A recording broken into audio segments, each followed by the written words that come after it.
नमस्ते साथीहरू। आज फेरि कटहरको सब्जी खानु मन लागेर अस्ति ल्याएको कि अन्त यत्तिकै राखिराखेको छु। अब चाहिँ यो डल्लै छ, यसलाई चाहिँ अब काटेर 2-4 फक्रीको बनाइवरी तेल लगाएर उसिन्नु पर्यो। अन्त मजाले पकाएर खानेछु।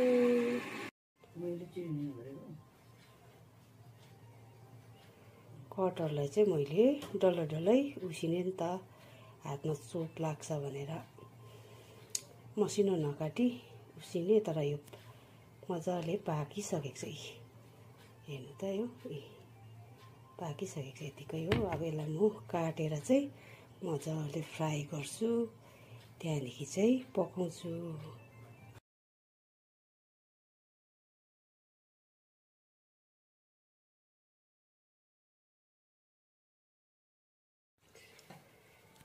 कटहर चाहिँ मैले काटिसकेको छु। अब यसलाई म हल्का फ्राई गर्छु।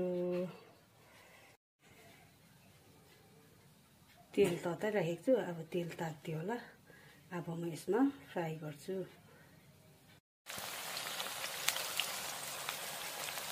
फ्राई हुँदैछ। यसलाई चाहिँ अलिक रातो रातो भएपछि चाहिँ म यसलाई निकालेर राख्छु।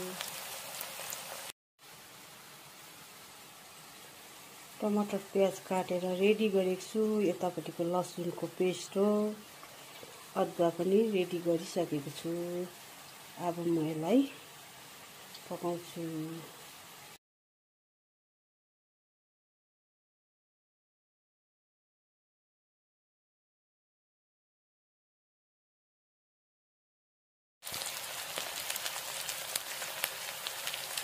मैले अदुवा पनि हालिसकेँ। अब यसमा म सिधै टमाटर एड गर्छु। अन्त त्यहाँदेखि मात्रै मसलाहरू पनि त्यही माथि हाल्छु।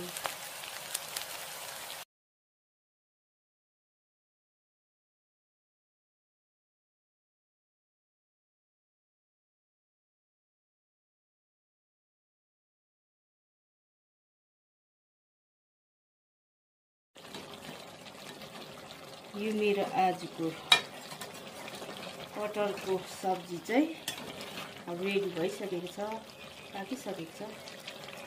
अब चाहिँ हामी यसलाई खान्छौँ।